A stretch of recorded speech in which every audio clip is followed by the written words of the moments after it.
Hey guys, welcome to Marty's First Looks. Today we're going off of Kindle Vella. We're going to jump back onto a paperback book that a buddy of mine wrote. In fact, very excited to check it out and to show it to you today. It's called Raiders of the Red Storm. The author's name is Todd Downing. It is the sixth book in the Airship Daedalus series, so you might want to start at the first one. But essentially, the reason I wanted to highlight this today is because I love the concept. I love what he's done. First off, the cover is absolutely stunning. It's beautifully painted, and it evokes a very sort of a new wave or a modern pulp fiction feel. And that's really what Todd is trying to do with this series. And what I think is so fascinating is he's taken the pulpish Indiana Jones-like time period, the 20s, the 30s, and turned it into a world with magic and weird science and all kinds of mystery. So let me just read the back blurb a little bit here for you. High-flying retro pulp adventure. All right, right off the bat, that tells you exactly what you're going to get. At the cat-and-mouse game across the skies, a summoned apocalypse, the fate of the world hangs in the balance. June 1929 finds the Daedalus crew in the Peruvian mountains, working with an old comrade to retrieve a sacred artifact stolen from a native tribe. Okay, so right here, in just the first few lines, I've got a real feel for what this is. This is retro pulp. This is an action yarn with magic, mad science, secret society, two-fisted heroism. I love it. This is exactly the kind of stuff that, sadly, you just don't see very much of this nowadays. And that makes these kind of stories a lot of fun.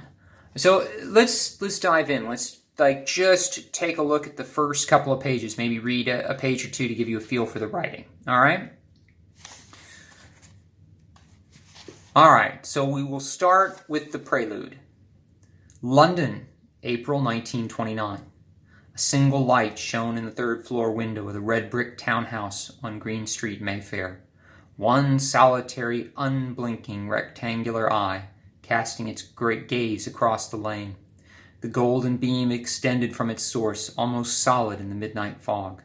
Gauzy white curtains were drawn, like a flimsy cataract, allowing only shadows and silhouettes to play across its tiny stage. The hearth in the study was ablaze with a healthy fire, the other light source being a Tiffany table lamp which sat beside an overly stuffed leather chair. Alistair Crowley sat ensconced there, staring into the dancing firelight. He wore a tartan wool beret on a balding pate, eyes sunken, skin sallow in the flickering firelight.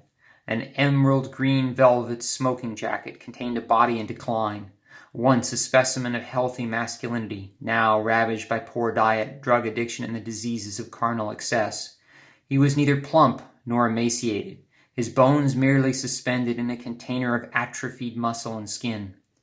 The woman sat opposite Crowley, cross-legged on the edge of the maroon crushed velvet sofa, literally opposite in almost every way, from her toned alabaster complexion to her plump bee-stung lips, and raven black hair cut in the severe bob style that was all the rage in Weimar Germany. She wore a colorful silk kimono which draped her taut frame from neck to mid-calf, bare feet displaying nails the same color as the couch she sat upon. She held a crystal goblet in her left hand, delicately swirling the claret within, staring past the glass toward her patron with furtive blue eyes. All right, so right there, we're really setting this up. It's setting up for a mysterious, a femme fatale, a very noir style opening. I like it. I like what Todd does. I love the description. I love the way that the story sort of rolls off the tongue.